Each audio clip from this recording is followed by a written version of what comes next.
Champlain audiocast test.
Un, deux, test un.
Test un, deux.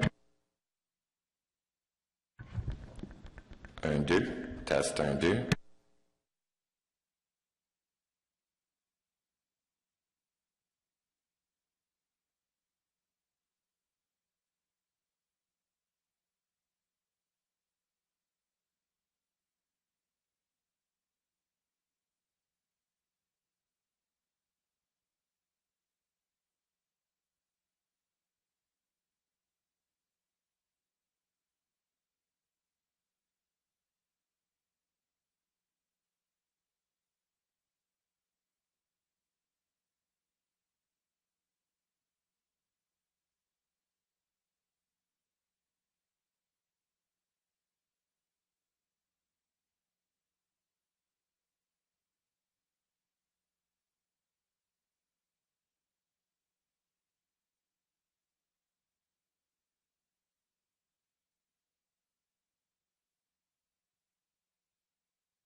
Test 1, 2.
Test 1, 2. Test 1, 2. Test 1, 2, 1, 2. Thing is trying to put Eric's card for us to vote in maps. It didn't work. His card was not posted. But we don't have that. It's a 3 year. The maps are for illustration and not for. All right. There is an error that we do. There's one area of the error that we do need to fix for the planning committee, and that's the title of that new map that we have created.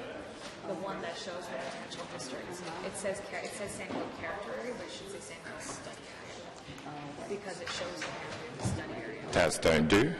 Test 1, 2. I was going to. I guess we were so anxious to get that map from. Yeah, because it was at the last minute. I didn't notice. Yeah, I didn't either. I need to get them. There's no picture. Yeah.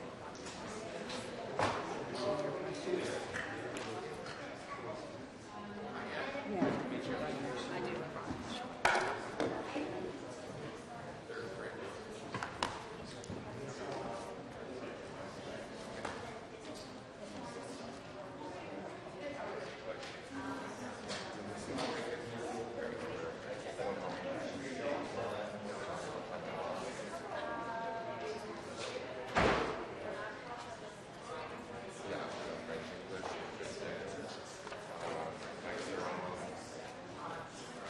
do. Test 1, 2.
Good morning, everybody. We're going to start in 1 minute.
Okay, good morning, everybody, and welcome to this, our 5th meeting already of our 2015 Built Heritage Subcommittee.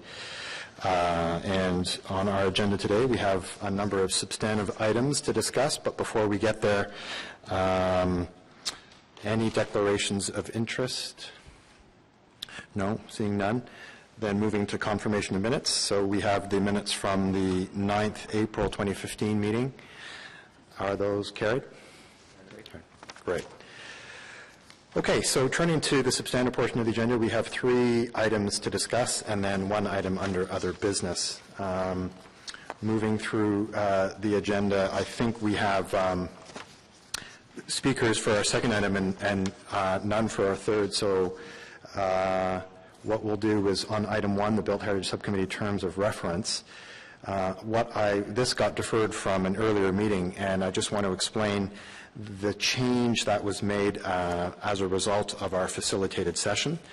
Members will recall that we had quite a good discussion, I thought, on the issue of the heritage overlay and how we recognized that although the governance report talked about encouraging us to consider items that are properties that fall under the heritage overlay, there wasn't actually a way of doing that, given that that's usually an as-of-right zoning opportunity, and variances from that go to the Committee of Adjustment. So we've asked staff to consider the future of the heritage overlay as part of our follow-up from the facilitated session, and as a result, we felt that we couldn't at this stage include any kind of accountability for the heritage overlay as part of our terms of reference until such time as we've looked at that and amended, if we so choose, our approach to it.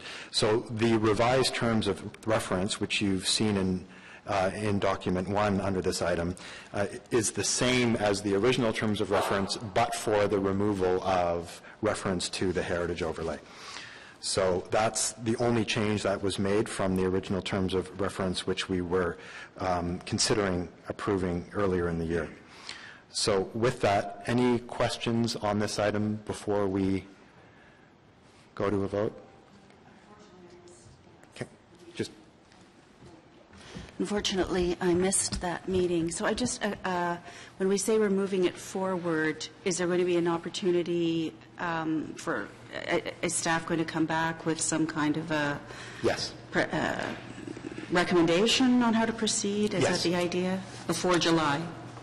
No. So what will happen under other business, Ms. Coots is going to give us an update on how staff is going to respond to the various recommendations that came out of the chair's report from the facilitated session. And she will give us an indication at that stage. At one point, we can expect to get some staff advice or recommendations on the whole issue of how to modernize the overlay. If that comes before midterm governance review, we can always incorporate whatever changes we would like to by practice and then formalize those changes during the midterm governance. So it doesn't stop us from doing anything if we so choose between now and 2016. So I hope that answers your question. Yeah, no, good. It's great. Thank you. Okay. Okay, no other questions or comments on that. So can we, terms of reference, and are they carried? Carried. or sorry, it's the recommendation. We actually don't approve our own terms of reference, but it will go to Planning Committee as the recommendations are set out. Okay, great. So we'll move then to item 2 on our agenda, which is the Sandy Hill Heritage Study. I think for those of you who have been around longer than I have, you'll recognize this file because this has been around for a while. The original study took place between 2008 and 2010 and was actually funded by a legal settlement relating to the demolition of 2 heritage buildings. So there was a certain amount of sweet justice for the fact that heritage did benefit from the destruction of heritage, and the consultant team submitted its study to the city in 2010. And I think we're going to start this item with a presentation. Is that correct? Great. So, Ms. Donnelly, over to you, please. Ms. Collins, sorry. Good morning, Mr. Chair, members of the committee. This report has a number of recommendations, and I'm intending in this presentation to provide you with an overview of what is a sort of complicated set of tools that we are proposing to manage heritage resources in the Sandy Hill neighborhood. This is the study area for Sandy Hill that was established in 2006 and 2007 as part of the terms of reference for the Sandy Hill Heritage Study. So the black dotted line illustrates the area that was subject to a building by building inventory. You'll see the colored lines here, here, here, here, and here. Illustrate the boundaries of the existing 5 heritage conservation districts in Sandy Hill. These districts were designated in 1982 and were some of the earliest districts in Ontario and the first districts designated in the city of Ottawa. All the other colors on the map are a result of the building by building inventory that was undertaken as part of this project. Over 800 buildings were inventoried and evaluated and then categories assigned. So red is category 1, blue is category 2, green is category 3, and white, or sort of that beige color, is category 4. So as I said, and as the chair mentioned, this study was funded through a settlement of $250,000 received by the city in 2004 as a result of the demolition of some properties in the Nicholas Waller Triangle. $150,000 of that was to be used to undertake a study of Sandy Hill. The study was initiated in 2007 and had 3 main goals. Was to evaluate the 840 pre-1950, you'll notice in the report it says after 1950, that was a typo, buildings in the study area. Adopt Heritage Conservation District plans for the existing HCDs, so that's the 5 that were designated in 1982 that had no statement of cultural heritage value or guidelines associated with them. And consider options for protecting the heritage character of the remainder of the study area. The consultant report was submitted in 2010, and the purpose of the staff report before you today is to implement the findings of the consultant's report that the department deemed to be appropriate measures. So I'm going to go through the recommendations one by one, or 2 by 2 in this case. Recommendations 1 and 2 are to approve the creation of the Sandy Hill Cultural Heritage Character Area and adopt the guidelines that are attached as document 3 to the staff report. So this map is quite similar to the other map, but shows the Sandy Hill Cultural Heritage Character Area. So you'll notice that the existing heritage conservation districts are grayed out, and the character area covers the remainder of the area within the black dashed line. As you will see, there is a small difference between this map and the previous map in that the properties along King Edward between Laurier and Somerset have been removed from the proposed cultural heritage character area, as these properties are associated with the University of Ottawa's campus master plan and various zoning and official plan policies that have been put in place over the last number of years. the remaining buildings and Strathcona Park are included in the heritage character area. We have received the question a number of times as to why we're not recommending the designation of an HCD for the remaining area within this black boundary.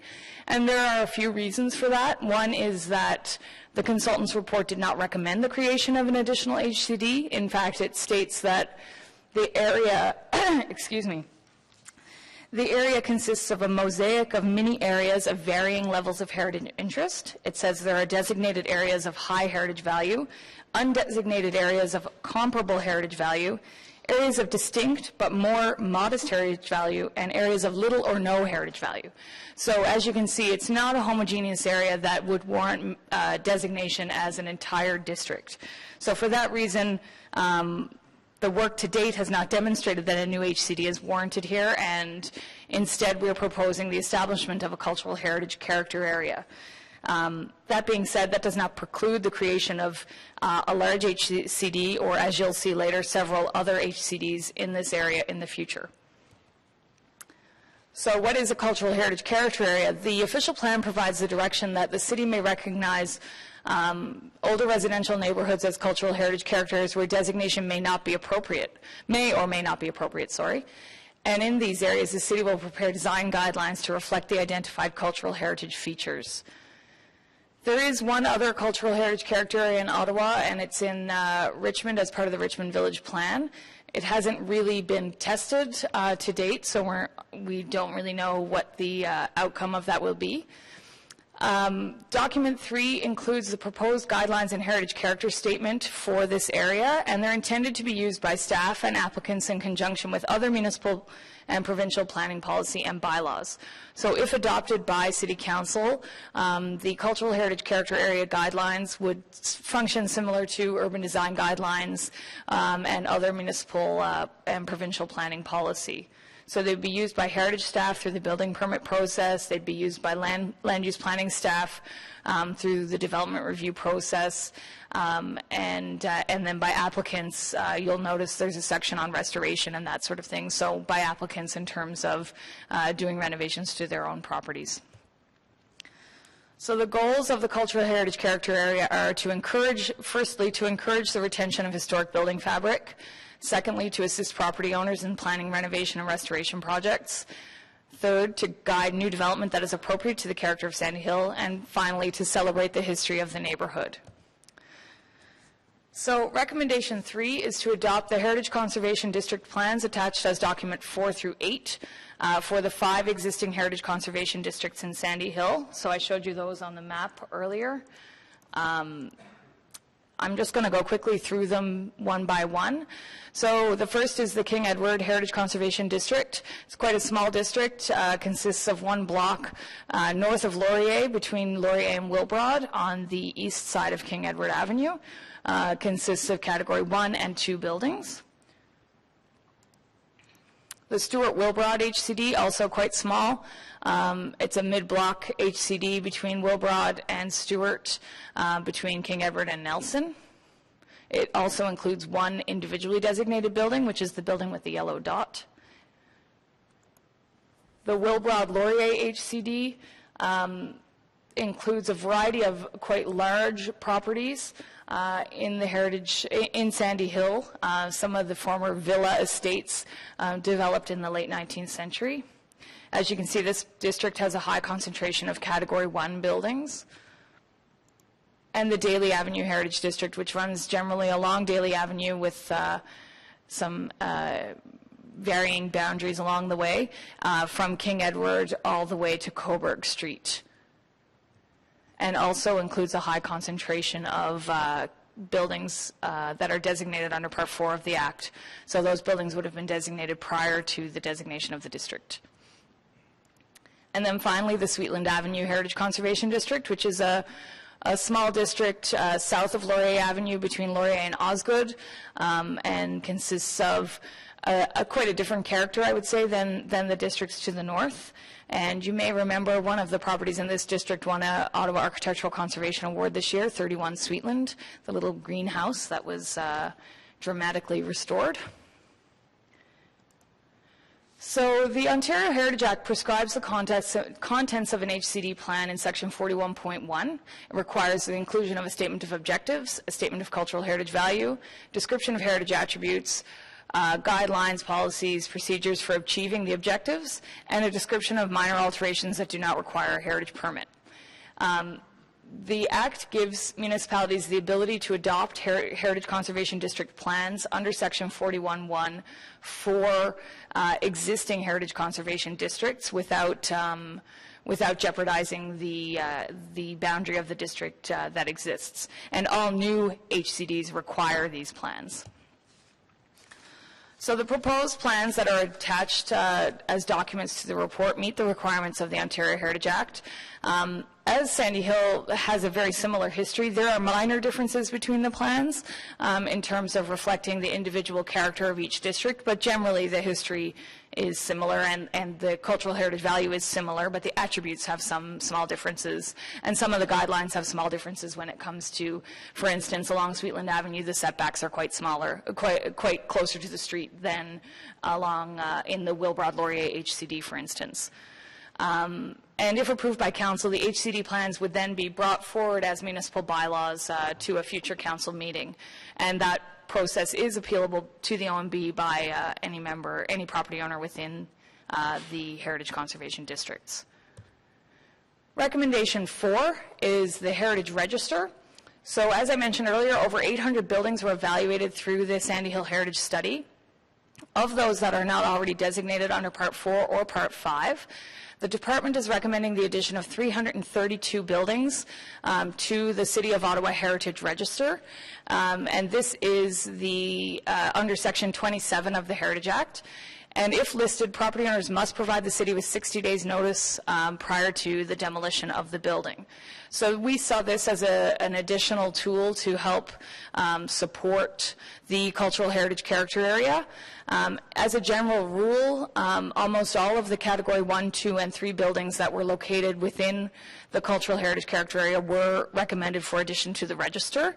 In March of this year, I conducted site visits and analysis of all of those properties and only ones that had been demolished, heavily altered, or had very low architectural integrity were excluded from this recommendation. This map shows you where they are. So as you can see, the big white areas obviously are the existing districts. So for the most part, all of the other buildings are recommended for addition to the register. Obviously, there are some exceptions. Recommendation 5, the consultant study recommends some future designations. So there are 4 properties recommended for Part 4 designation. École Saint-Pierre, the former École Saint-Pierre, I should say, at 353 Friel. École Franco-Jeunesse at 119 Osgood. And 2 houses located at 55 Russell and 323 Chapel. In addition, 4 areas are recommended to be studied as potential new HCDs, and there is $60,000 remaining in the project budget to be used to undertake Phase 2 of this project. So staff are recommending that these designations be explored as part of Phase 2, and you'll see in the financial comment in the staff report that this budget is set with a 2016 completion date. So we will not be coming back to you in another 10 years with these HCDs, if they are determined to be considered appropriate for designation.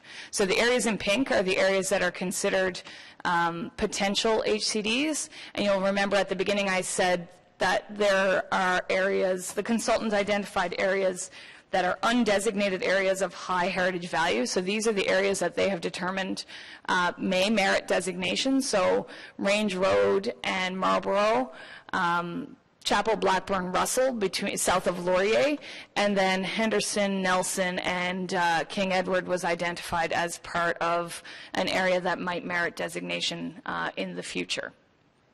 And then the buildings that are identified as possible Part 4 designations, it's difficult to see on this map, but they've got sort of a yellow star on them. So here's 119 Osgood, 353 Friel, 55 Russell, 323 Chapel, and 55 Russell is here. In terms of consultation, there were several public meetings held since 2008. The most recent meeting was held on June 26, 2014, when we held an open house where the draft documents were presented for information and comment. And the draft documents that are now, the final documents that are in front of the committee today, are generally the same as what was presented last June, because the overall feedback was quite positive and we received very few comments in terms of changes or recommended changes to the project. That's all I had to say. If there's any questions, I'm happy to answer them. Thank you very much, Ms. Collins. That was very helpful. I'm sure there will be questions, and maybe I'll start with one. In relation to earlier on in the presentation, I believe it's slide 3 or 4, you mentioned in terms of the cultural heritage character area that I think the line was intended to be used by staff as well as applicants. And I'm just wondering if you could give us an example of in what circumstances staff would be using the guidelines. So if you imagine an applicant who, say, wants to demolish a building in the character heritage, in the cultural heritage character area that is not designated and not on the register, so they would have an as-of-right ability to demolish the house and build something new. They would apply for a building permit. At that stage, would you anticipate your department engaging with the applicant, or what would be the nature of staff's involvement? In the scenario that you've just laid out, if it was only a building permit that was required, for instance, it would be heritage staff who would become involved in the file.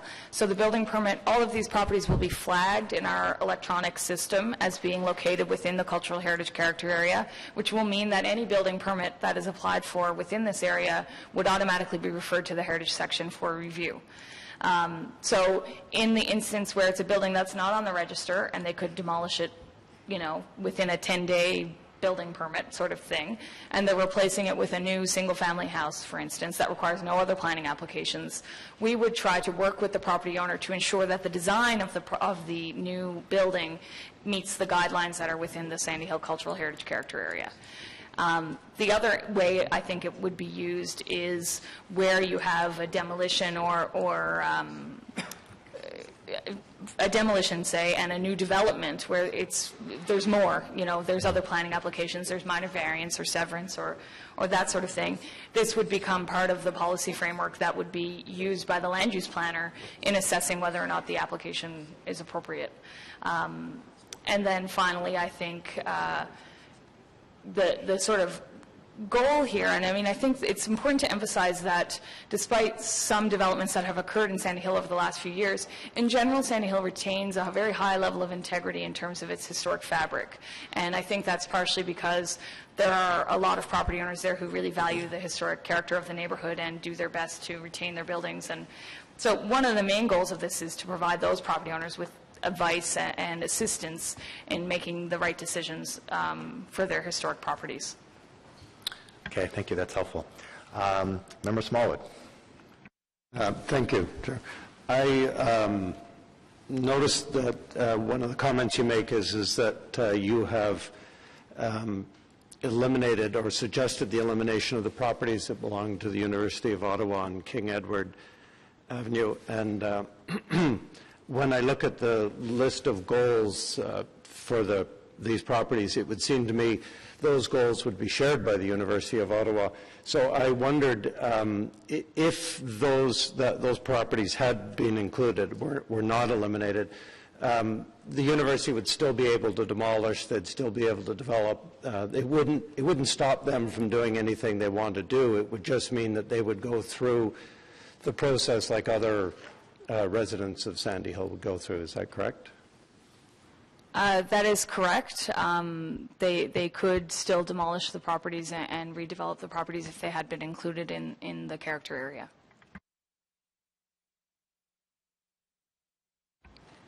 Councillor Wilkinson? I wanted to go back to the questions here. You were asking about the guidelines. I just don't know how effective the guidelines necessarily are. If somebody wants to do something that doesn't meet the guideline, you say they have to, and there's a stalemate. Does that then go to the OMB? And if so, I think I've seen in a number of cases with guidelines, the OMB doesn't give a lot of credence to guidelines. So is this more a way of trying to encourage as opposed to mandating? Through you, Mr. Chair, it would not go to the OMB. Because it's not, a Planning Act application that had an appeal might go to the OMB, and this might be an applicable policy in that overall framework of policy. But a dispute, for instance, on a building permit, where we say you should do X, and they say, no, we don't want to, there isn't any recourse. So they are guidelines, they are meant to be municipal policy, but this project is a bit of a test case in terms of how it's going to work, which is why at the beginning I said that if in 5 years we do a review of this and we determine that this has not been successful, it doesn't preclude us from establishing an HCD here in the future that would regulate it entirely. That would be the case if there was just a building permit, but in some cases we're going to have site plans in here, and site plans are appealable to the OMB. So how would you go about that if there's a dispute on the guidelines, they're not meeting them? It seemed to me, I remember one case in particular in Westboro when they said that the guidelines were not enforceable or something of that nature. That's just some years back again. Maybe the planning staff can remember that. And do we have, I'm really a little bit concerned whether guidelines are strong enough in some cases. Guidelines are not bylaws, so they are not as strong as a bylaw. This would be similar to like the status of a CDP, I would say. Yeah, and that's where we run into problems. I think the planning, I think you've run into some problems in that, have you not? With guidelines and CDPs? Well, I think what's important to state, I mean, I think, the idea of a cultural heritage character area is a type of tooth. It's not as sharp a tooth as a heritage conservation district because it doesn't fall under the Ontario Heritage Act, its guidelines, and I think it's true that at the end of the day we have to expect that if a property owner or an applicant wanted to do X and X was permitted under the zoning rules, there would be a right for him or her to do that, even in cases where the guidelines were not being followed. That's my understanding. Well, I'm talking about when it's in the Planning Act, they're saying in the official plan there'll be these policies. So that is a bylaw. But I have heard of some cases where we didn't have the teeth, and maybe the planning staff could say if there's some wording we can use, maybe it's in the official plan, we have to do it. Mr. Herwar, you look like you want to intervene on that. Yes, Chair. As Ms. Collins alluded to, certainly in an official plan policy or zoning bylaw carry more statutory weight, but council-approved guidelines do carry weight at the board, but they not to the same level as a zoning bylaw or an official plan policy. So staff do their best to implement and achieve all council-approved guidelines, but you're correct, they do not carry the same weight before the Ontario Municipal Board. Okay, thank you. Okay, what I propose is we have two speakers on our speakers list. We could move to our public delegations, and then if we have further questions for staff after hearing from the delegations, we'll certainly have the ability to pose those. So with that, I'd like to invite Mr. Chad Rowlands up to the microphone representing Action Sandy Hill.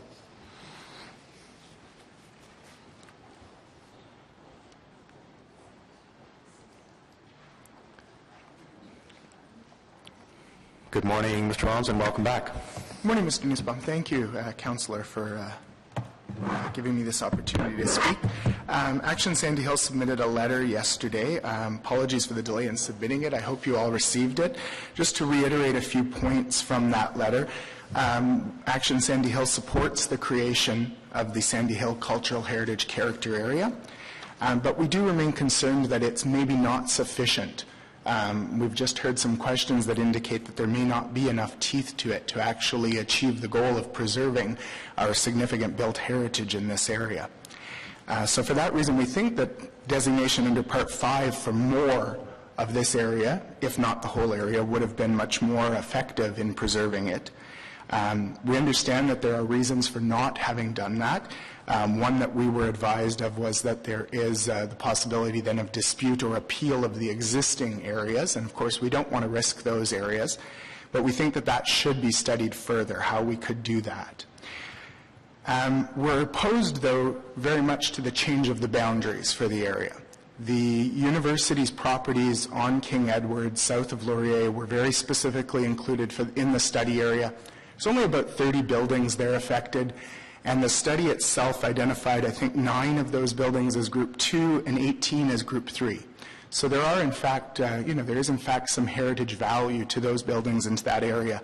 And to suggest that because council direction in other areas approves of redevelopment of that area, that there's no need to preserve the heritage of that area is sort of contrary. I think that redevelopment of the area and heritage preservation can be done together effectively, and certainly it's done in many other areas. In fact, it's often used in other cities as an economic driver for redevelopment, that you're preserving a heritage area. And certainly if a major public institution like our universities can't do this, how can we expect anybody to do it? The proposed guidelines for the cultural heritage character area and for the districts, the plans for the districts are good, and we feel that they're suitable. We have the same concern we've just heard, though, from at least one councillor of how are those actually enforced, what teeth do they have, and we question also why there's a specific phrase in the study that says that preparation of objectives which conservation management must achieve for the study area as a whole should be identified, but those aren't in that cultural heritage character area, so guidelines. So we're wondering why. We certainly support the addition of all the Group 1, 2, and 3 buildings to the Heritage Register, as that at least gives some strength on demolition control.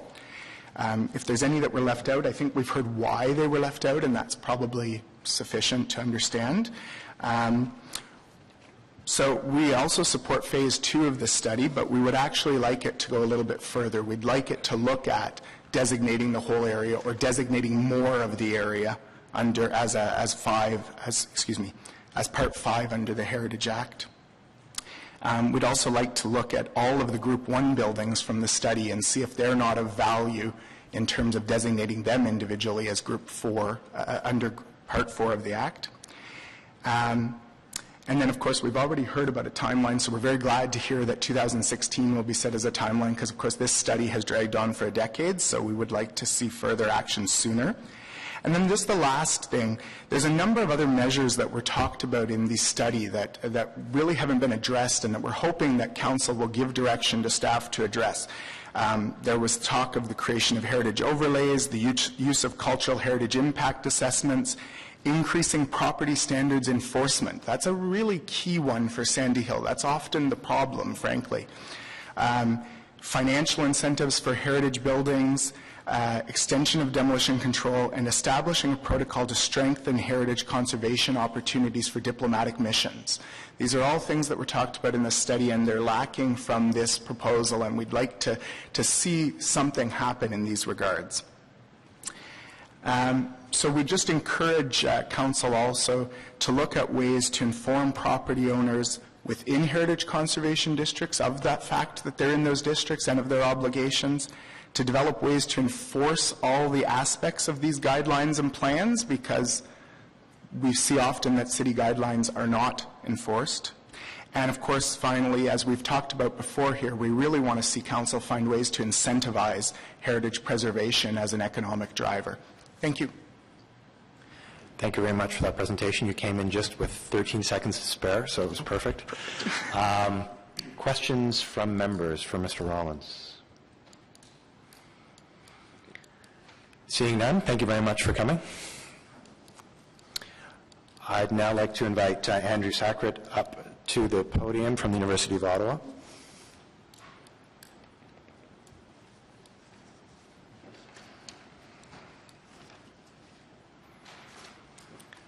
Good morning and welcome to the subcommittee. Good morning, Mr. Chair and members of the committee. It's quite an honor to be here to speak with you about the Sandy Hill Cultural Heritage Study. I just firstly wanted to say that we are very pleased to be part of the consultation process for the study, and we really applaud the efforts of the city to put together this great study. Yesterday afternoon, we submitted our consultants, Urban Strategies of Toronto, submitted a letter with a cover letter from the university, just to highlight a couple of differences that we saw in the mapping. And those changes have already been highlighted by city planning staff this morning.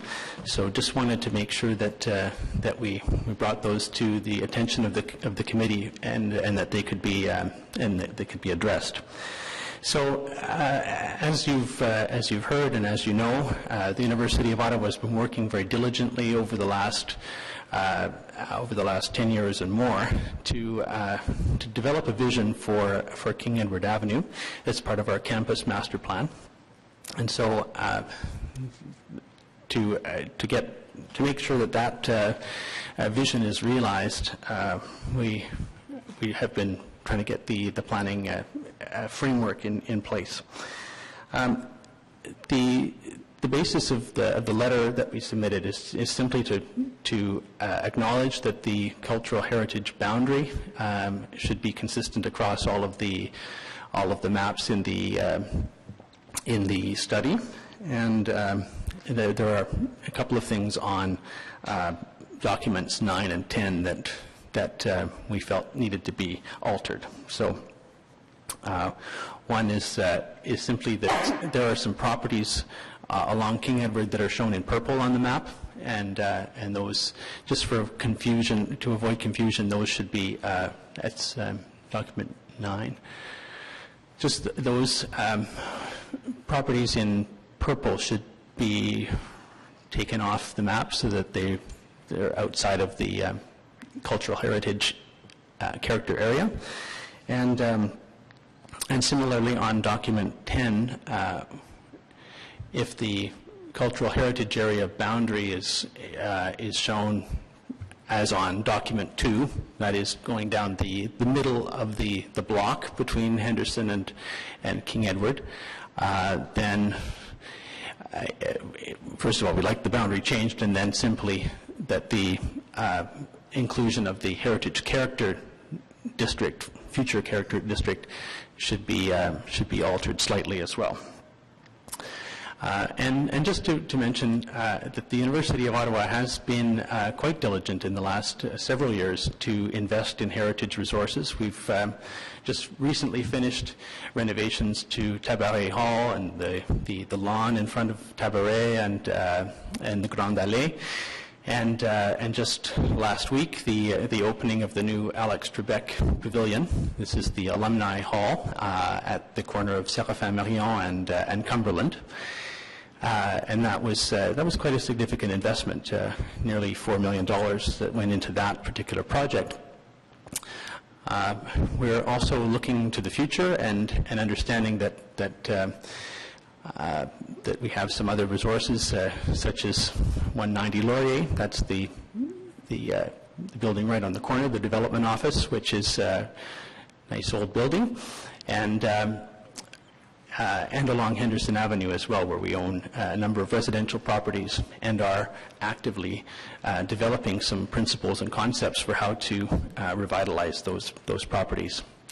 So that's all part of our master plan, and we just want to be sure that the city documents reflect what's been agreed. So thank you very much for the opportunity to be here today, and thank you for doing the study. Great. Thanks a lot for your presentation. I want to give members an opportunity to ask questions. Member Smallwood. Thank you very much, and thank you for your great presentation. I've been in Sandy Hill for a very, very long time, and I think some of the things you're doing now are wonderful, and you're certainly to be congratulated for some of your efforts. However, that wasn't always the case. I know in the past there were some less acceptable things that happened, and but it leads to my question, which is there's a group of properties you want removed from the cultural heritage character area. There's a group on King Edward. And when I look at the goals of the cultural heritage character area, they're encourage the retention of historic building fabric, assist property owners in planning, restoration, renovation of projects, guide new development that is appropriate to the character of the neighborhood, and celebrate the history of Sandy Hill. It would seem to me that these goals would not be inconsistent with the goals of the university, and therefore, would there be a problem that those properties along King Edward be left in? It would still allow you to do your proposed developments. It would just mean that they would be subject to this, these goals and the part of the rest of the area, which I think, as you've heard, is supported by the community that they do remain in. And I wondered if that was a problem for you. Thank you. So, Mr. Chair, I would just say that the university, through its consultants, Urban Strategies, has been working to achieve a balance and a harmony along with the campus master planning exercise, and that King Edward is really seen as an opportunity for us to revitalize that street and to add important new facilities for the university, including housing and more academic buildings and that sort of thing. We are conscious of the other properties that we own along Henderson and at the corner there of Laurier and King Edward, and I want to reiterate that we're committed to doing something meaningful and useful with those properties. Yeah. But if I may, the question is that this does not stop you, the inclusion of these, given the goals, the fact that you'd still be allowed to demolish the properties, this does not preclude development from happening. So that was my question to you. Since it doesn't preclude, and the community would like to see it included, is there a problem with including these properties in the district? It's not our position to. We would like to see that King Edward is able to develop according to the master plan, and it adds another layer of approvals to the plans there. That's acknowledged. I think it does for all property owners. Thank you. Okay, any other questions for Mr. Sackett? Seeing none, thank you very much for your presentation this morning. I'm going to take the opportunity just to return to the issue Member Smallwood raised. I mean, just so that everybody is clear, the original study area for the original study area for Sandy Hill included buildings on both the east and west side of King Edward between Laurier and Osgood, and buildings on the east side of King Edward from Osgood to Somerset. And staff are now recommending that in terms of the actual heritage character area, that with the exception of a single property on the southeast corner of King Edward and Laurier, no existing properties on King Edward south of Laurier be included. So the issue really at the heart of this conversation that Member Smallwood has opened up is we have to acknowledge that staff are advising that those property be removed. I think we've heard from Ms. Collins that the rationale is that these properties are subject to a University of Ottawa master plan. And so I think the question for the committee is inclusion in the University of Ottawa master plan sufficient grounds in your minds to exclude those properties from the cultural heritage character area, or are you convinced more by the rationale Mr. Rollins has raised that if there are buildings of heritage value in that area, why should they be excluded simply because there are redevelopment plans, and are we at risk, I guess is a question that I would ask, of demanding different standards and introducing different criteria in this case than we have in previous cases. I'll take, for example, the issue of the Broadview School, where we as a committee decided that development plans and economic factors were not relevant in terms of consideration of heritage. I think the Act is fairly clear on that. So I do think Member Smallwood has initiated a very valid question that I would welcome views on in terms of whether we think that the staff recommendation is correct or whether we think that for the reasons outlined, those properties on King Edward should be included in the character area. So I'd welcome other thoughts or reactions to that point. No. I just was wondering if staff could answer this. If they go ahead under the plans that they've submitted already for their master plan, I think probably they would fit in pretty well to this. Am I correct in thinking that? Are you?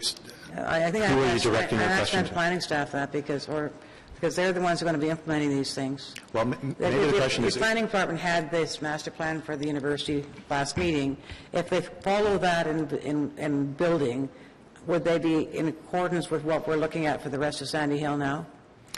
I guess the question for planning staff, who feels best equipped to talk about departmental reactions to the University of Ottawa master plan? Mr. Chair, and we would have to review that to respond to your question, Councillor, just to ensure. However, what I'm hearing so far is that the goals do align in terms of what our Heritage District guidelines are in reference to what the university is trying to achieve. So I believe staff, as a result, has felt comfortable in making that change.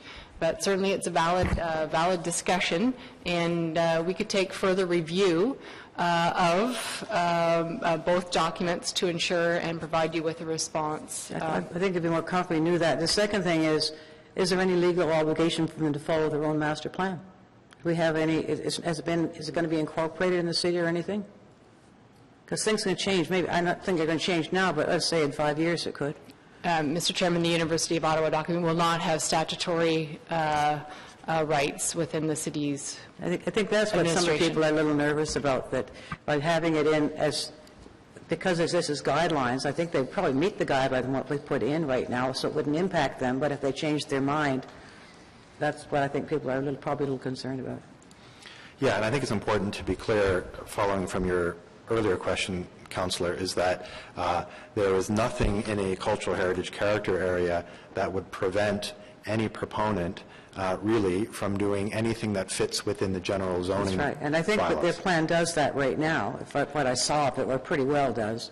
Well, I guess whether it does or not, whether zoning amendments would be required in future, I think what we heard from Ms. Collins is, should there be an application from the university to amend the zoning in a particular property along that, planning staff, as part of the departmental view, would take a look at the guidelines, and I heard that those guidelines would inform the departmental view on, say, a position on rezoning. Would they look at those guidelines when it's not included in the area? No. So right now, if they bring in a plan for rezoning, that would not be looked at. So the point of it is whether we should have that extra scrutiny. That's exactly the point. Yeah, and that's, I think, what the community was asking about. I think, now, staff, I don't know why staff didn't put it in under those circumstances. I think because the consultant said not to, I think, wasn't that part of it? Or, I heard you say that. Well, I think Ms. Collins answered that, but do you just want to summarize again? No? Okay. So, I mean, I think the answer was there was a view from staff that because of the University of Ottawa's master plan, there was a decision made by staff to exclude those blocks from and that makes me a little bit nervous, because I don't think anybody should have that right necessarily. Well, then so we can discuss that later then. Okay. In the meeting. Yeah. Well, I mean, well, let's hear but other staff said they were going to come yeah. back on it, but that should happen before we send this on to council, I would think. Okay. Let me move on to Member Quinn. Thank you, Mr. Chair. I would say that, in my view, just from everything that has been pointed out today, Councillor Wilkinson is saying the plan, the university plan, is you have seen it today doesn't contravene anything that the guidelines should the guidelines be in place.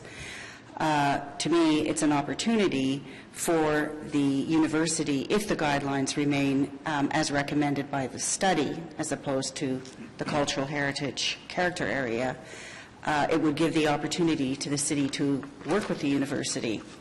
I also feel that you alluded to sort of precedent-setting situations here today, that these guidelines should also apply to large institutions in the city, as well to individual homeowners or building owners.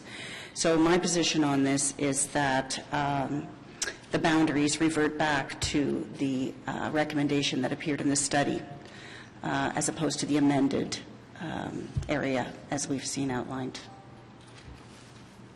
Okay. Mr. Vice Chair. Thank you, Mr. Chair. Just as a, is this sort of discussion time? Okay. I'd just like to say a couple of things, and one is that I'm a resident of Sandy Hill living on Range Road in a portion of the proposed Heritage Conservation District that might be studied and added. And I also, as a resident, have been involved since 1969 in advocating that there be a heritage conservation strategy for Sandy Hill. And during that period, I've also been acutely aware of the ebb and flow of a relationship between Action Sandy Hill and the community and the University of Ottawa, some of which was conflict, and other other items were on the question of collaboration.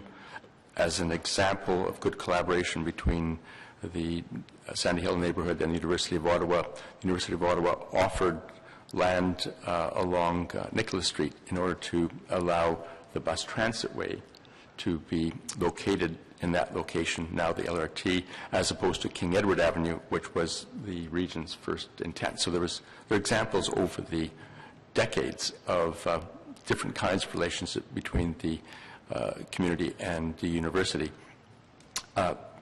Fast forward to today, I think that the overall approach that is in the staff report and staff recommendations I welcome. I think that the cultural heritage character area is an experiment. We don't really know how effective it will be. It's a tentative step, and the idea of moving towards some individual designations, all the adding of the properties to the register, and the proposed additional heritage conservation districts are a good step. So I think, given the fact that this has come to this committee almost 8 years after the study was initiated, it's time to actually do something. And I think that overall the package is supportable and endorsable, but should be monitored. I'd also like to speak a little bit about the King Edward Avenue portion of the cultural area and the exclusion of part of it. I also want to declare that I have been on the University of Ottawa Campus Planning Advisory Committee. So I've been watching the progress over the last year and a half of the development of the master plan for the University of Ottawa. And clearly, when you see this master plan, the master plan calls for the complete redevelopment of both sides of King Edward Avenue. And this has been out there in the public. It is an aggressive plan. It actually has some very fine concepts for King Edward Avenue to make it University Avenue. And so the debate that we have in front of us here now about whether or not we should still maintain the boundary of the heritage character area, and also the suggestion, which is on the map that was provided, that one of the heritage conservation districts actually go right up to King Edward Avenue. What we have here is a mixed messages. There are mixed messages about the intent, and I think that what I would like to suggest is that the portion of this report that deals with the university lands be deferred for some additional exchange and dialogue, because I think that what is important about the adopting the cultural heritage character area is that it is educational and it's consistent with principles. And if we are going to have a potential heritage conservation district coming right up to King Edward Avenue as suggested in this plan, whereas the staff report is suggesting moving the boundary, this really is sending two messages that have to be reconciled. And right now, as we have it here today at this committee meeting, it's not. I'd just like to say a couple other things about consistency, and that is that the map that we have in front of us here has some very curious mapping conventions that I happen to wonder about which, and I'll give you the examples. For instance, there is a proposal that École Franco-Jeunesse is designated under Part 4 of the Heritage Act. That's the one on Osgood Street. Yet it's only evaluated as a Category 3. For goodness sake, what are we doing? We're saying that other buildings that are Category 1 are not worthy of designation. This one is shown as Category 3. Since we don't have all the survey and evaluation sheets in the public domain on the website, people are going to be quite confused about what is deserving of designation under Part 4 and what isn't. I think that there are other examples in the mapping, and I would point us to the St. George's Co-op building, which, by the way, was an infill project that we were the architects for and that won a City of Ottawa Heritage Conservation Award. The new building that we had designed in the 80s is identified on the map as partly Category 2 and partly Category 3. This is a brand new building. How could it be in two different categories, and are they, what was the thinking behind it? And there are others throughout the map. And I think that one of the objectives that we should have is to be able to demonstrate that the scholarship that has been undertaken to evaluate these buildings and the technical exercise in mapping them accurately needs to really be unblemished. And I think that these inconsistencies that are here are worrisome in that it may create a lot of work for staff, a lot of work for this committee, and a lot of work for the public to try to sort out what is the heritage values of each of the buildings, why is it mapped the way it is. And so in this part of the discussion, I generally support all the recommendations that are in here.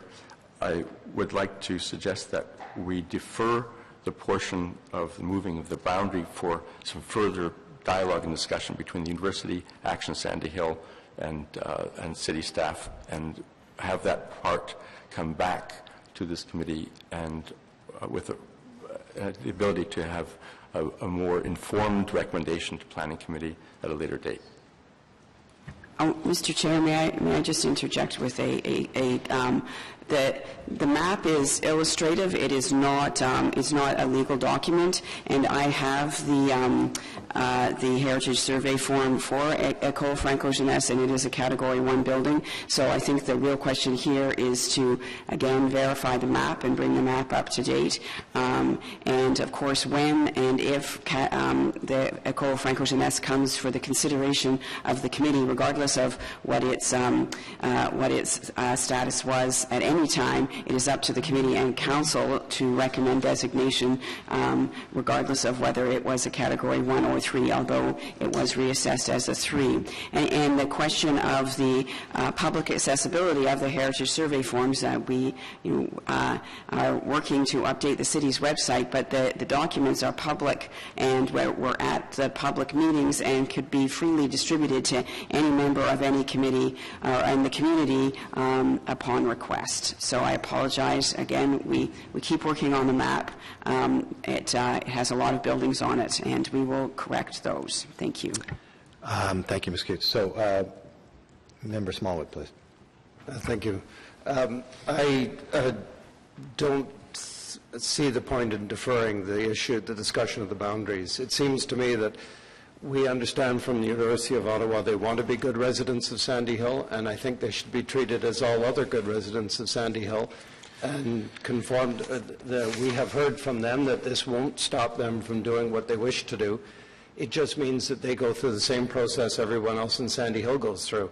So I would strongly suggest that we continue on with the boundaries, the original boundaries, and that University of Ottawa be a good citizen and conform like other residents. Thank you. Okay, thank you. I just had a quick question of staff on this, just to get a point of clarification. When the consultant did the report on the cultural heritage conservation area, did the consultant recommend the inclusion of those areas of the study area which staff then removed? In the heritage character area, yes. The consultant recommended that the heritage character area be established for the boundaries that you see on this map here, so including the King Edward properties. Okay. All right, so it sounds like we have a motion. Yeah, okay, question. Councillor Moffat. If there was no master plan, would you include that in there?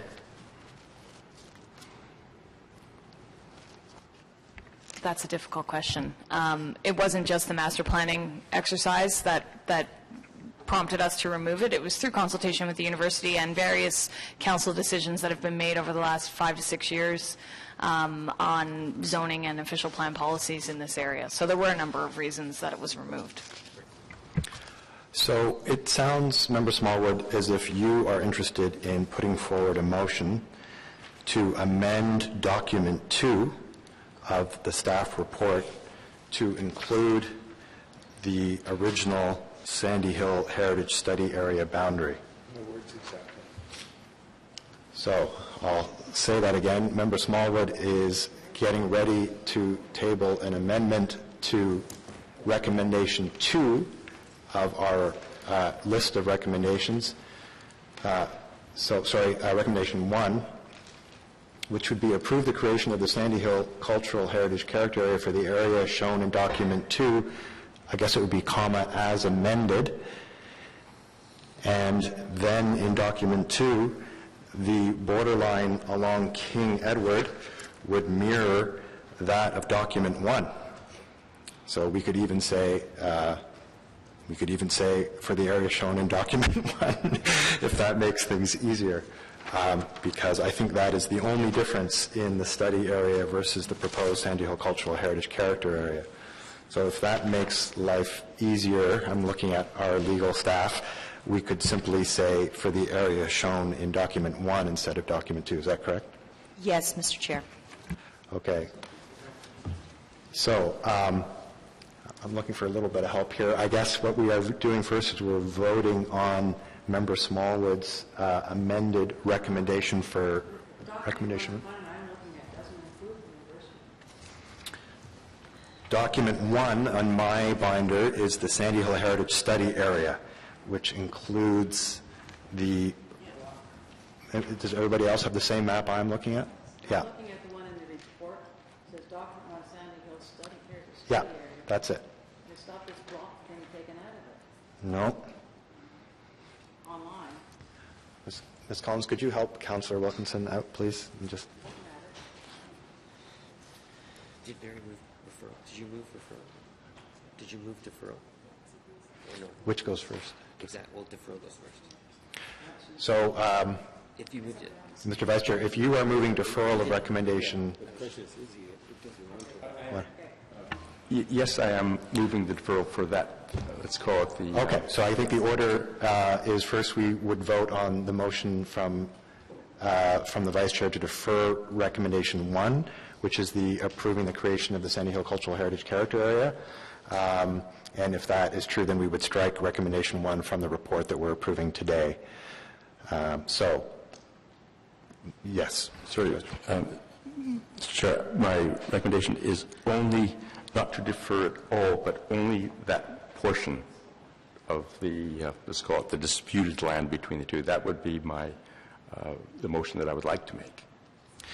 So you would actually have us approve the creation of the recommended Sandy Hill Cultural Heritage Character Area for the area shown in document 2, and then you want to add language saying, with an understanding that the committee would consider the area, the disputed area, we'll have to figure out a way of saying that at a future meeting. Yes.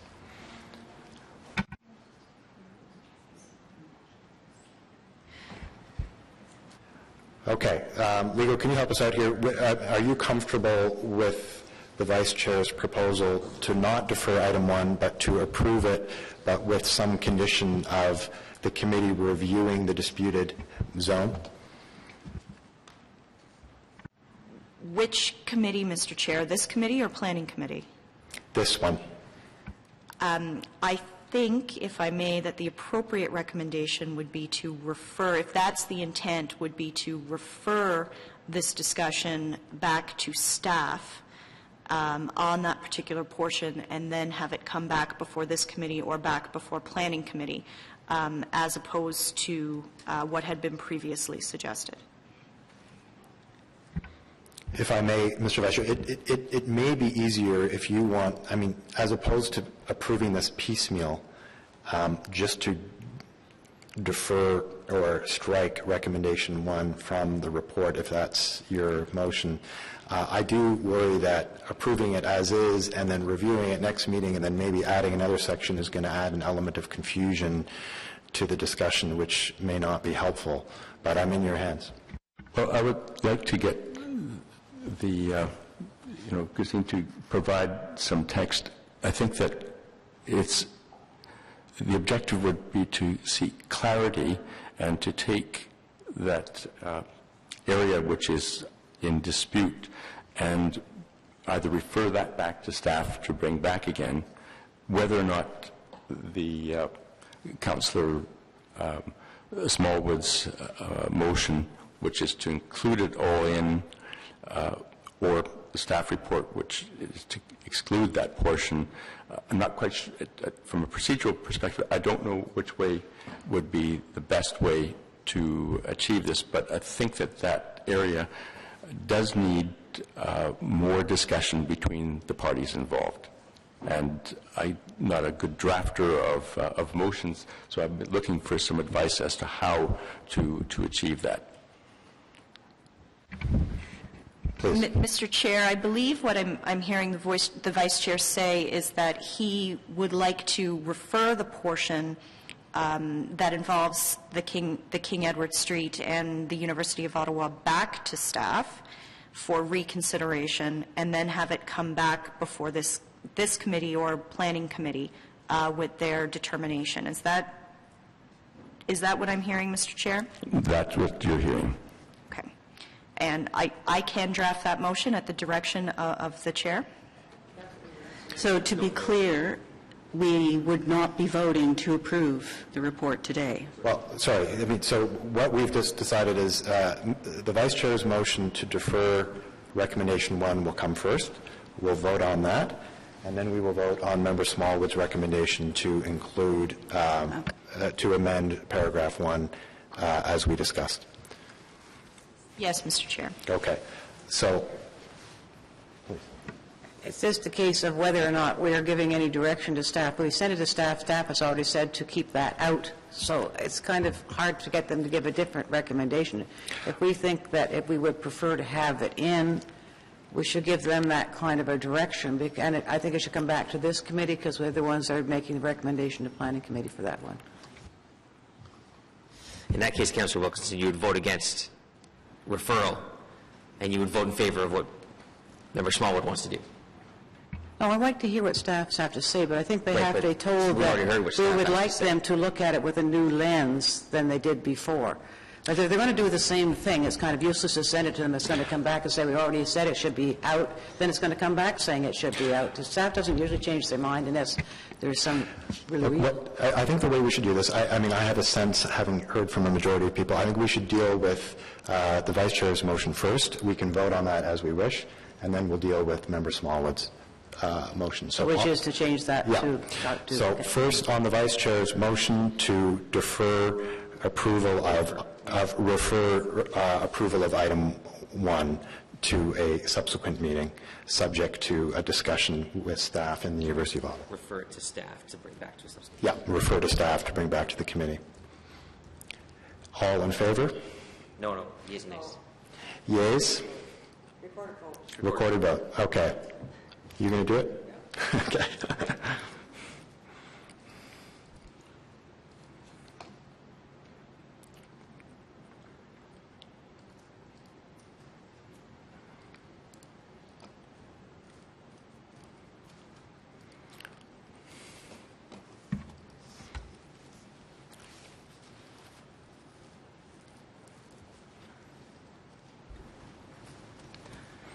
Member Podolsky?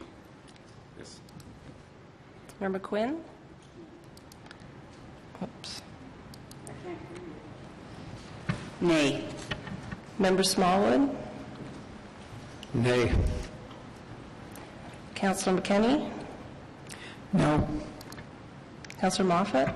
No. Councillor Wilkinson? No. Chair Nussbaum? No. 1 yea, 6 nays. Okay, now we move on to Member Smallwood's amendment, so that, again, just to repeat for those who are having trouble following this discussion, and apologies for the confusion and the technical nature of it.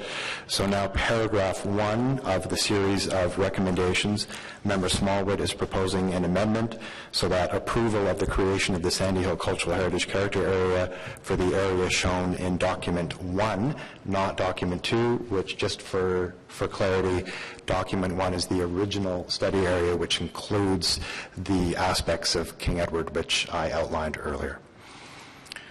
So, on the amended paragraph 1, yeas and nays? We'll give it a carried. Carried? Dissent. Carried. Dissent from, oh, really? Oh, you don't want to dissent? If I might, I don't want to dissent on this because I think that the case that was made in the staff report for deleting this from the character area was not really strong enough or persuasiveness. I think that in terms of the heritage policy and the other guidelines in it, I think it deserves to be in, as the consultant's report originally had. So I will vote yes. Okay, great. Now, so we can now vote on the entire series of recommendations. So I'm referring now to the main item, the Sandy Hill Heritage Study, that the Built Heritage Subcommittee recommend, that Planning Committee recommend, that Council. There are 5 recommendations. We've already amended recommendation 1. So on the all 5 recommendations before us. Carried. Okay, thank you. Again, apologies for the confusion. Thank you to staff. I do think it's important to note that this was actually, I think, a wonderful contribution as is, notwithstanding the little bit of discussion we had at the end. I think this is great news for Heritage in Ottawa and great news for Sandy Hill. And I thank staff for working hard on this and bringing this before us this morning. Thank you very much. Okay, that brings us to item 3, which is the application to alter 131 Minto Place, which is part of the Rockcliffe Park Heritage Conservation District.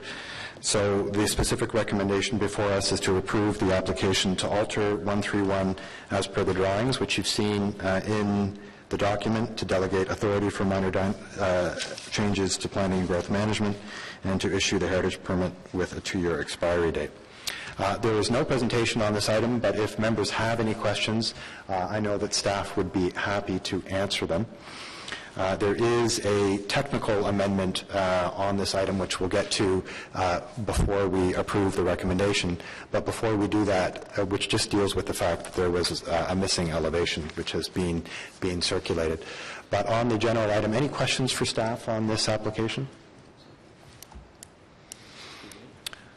Okay, so Mr. Vice Chair, can I ask you to introduce the technical amendment? Yes.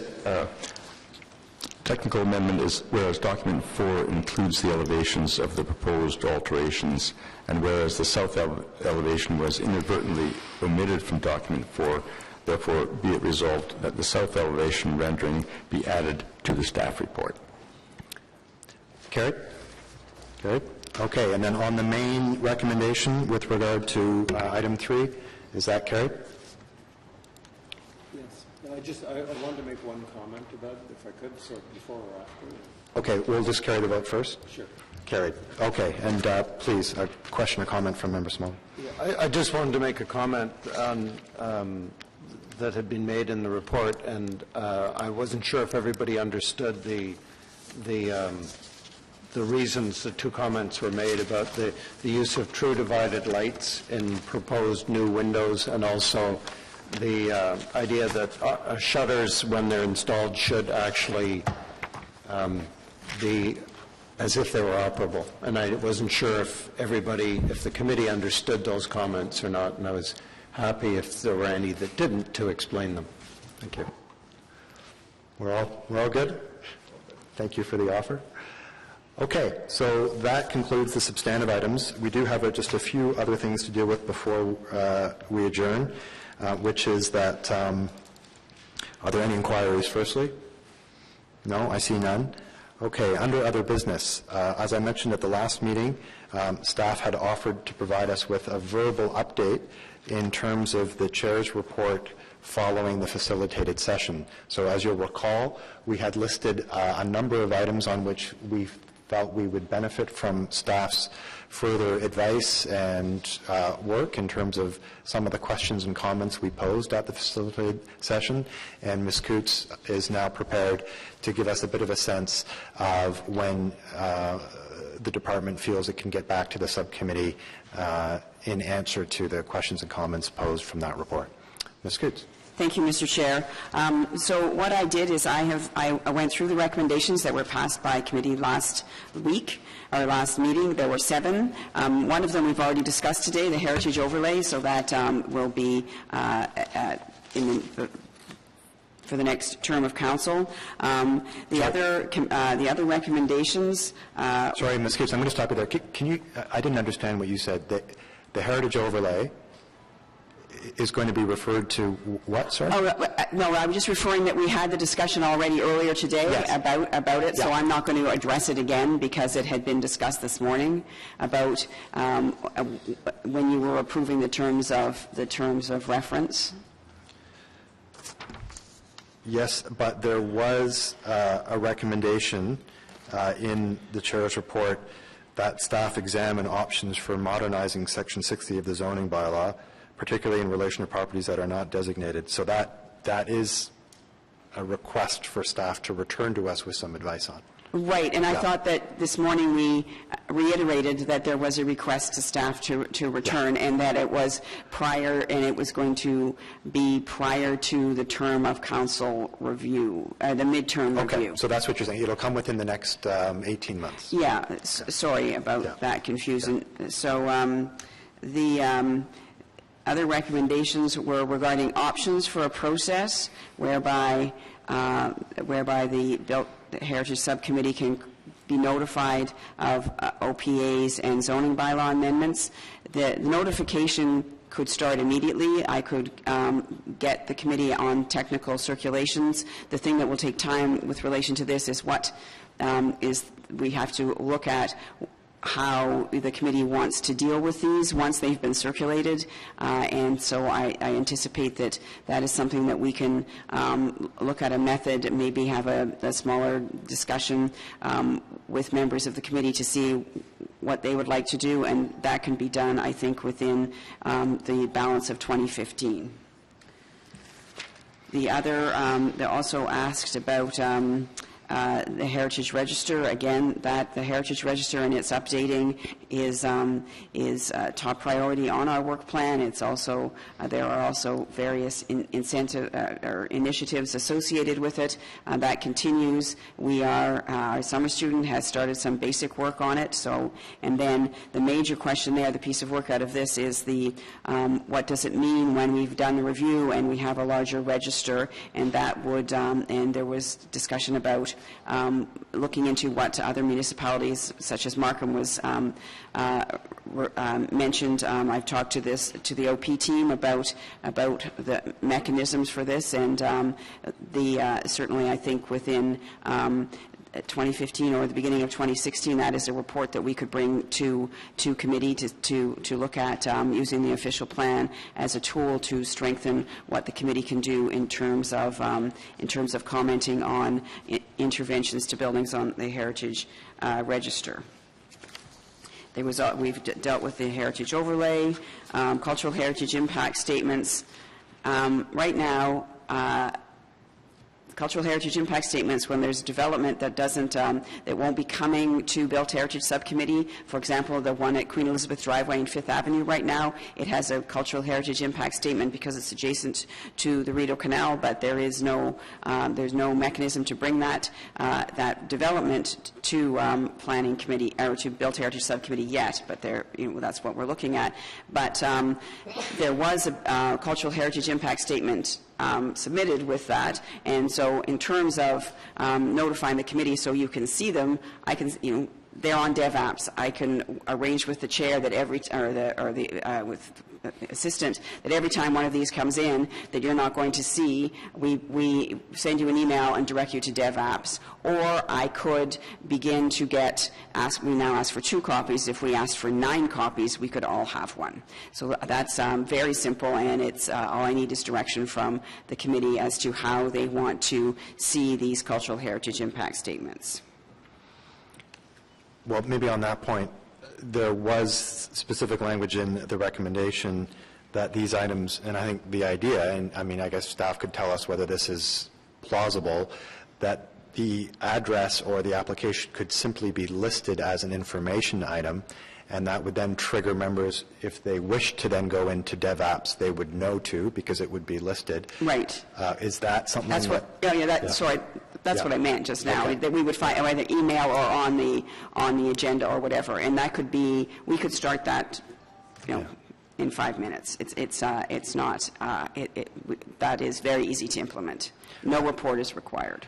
I think I recall there being a preference for listing as information items on the agenda, just to, we all get a little bit flooded with emails. I'm sorry, Councillor, Chair, I didn't recall that, but that's what we'll do.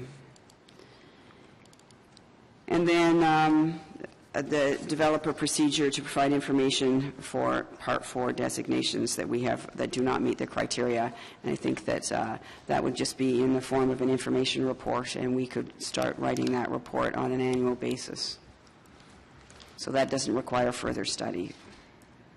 Okay, so you're suggesting an annual report listing the properties that failed in terms of the analysis for designation? Correct. More than listing, but some reasons. Did we ask initially for more than just a list? Oh yeah, it would explain why they did not meet the 0906. Right. And I have to advise the council or the committee through you, Mr. Chair, that this doesn't happen very often. There will be 1 or 2 a year on this, especially now that we have the new application form. We expect to have fewer frivolous designation applications. Great.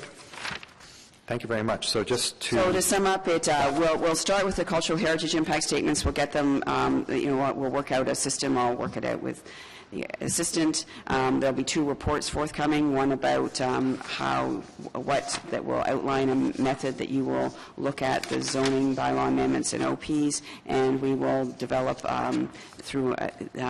develop tools to strengthen what it means to be on the register through a report to committee. Thank you. Questions or comments, Mr. Vice Chair?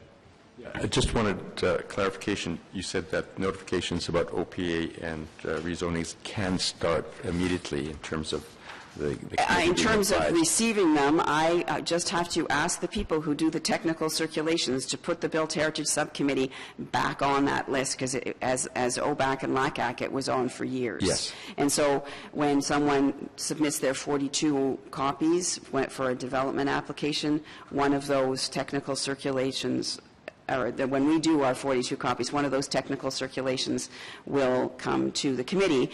But what we have yet to determine is how the committee wants to deal with those, and that will be forthcoming. When the copy comes to the committee, will this be on the agenda as an information item like the CHIS? Is that what you're intending?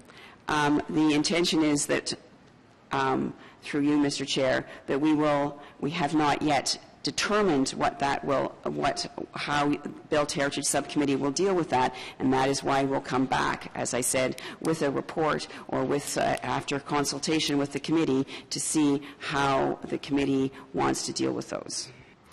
Mr. Vice Chair, just to clarify, we had asked staff to report back. This is not the reporting back. This is just stating that within this calendar year, Ms. Coots and her colleagues will be able to come back with some options. Okay, no other questions or comments? Then we can move to adjournment. Adjourned? Great, thank you very much.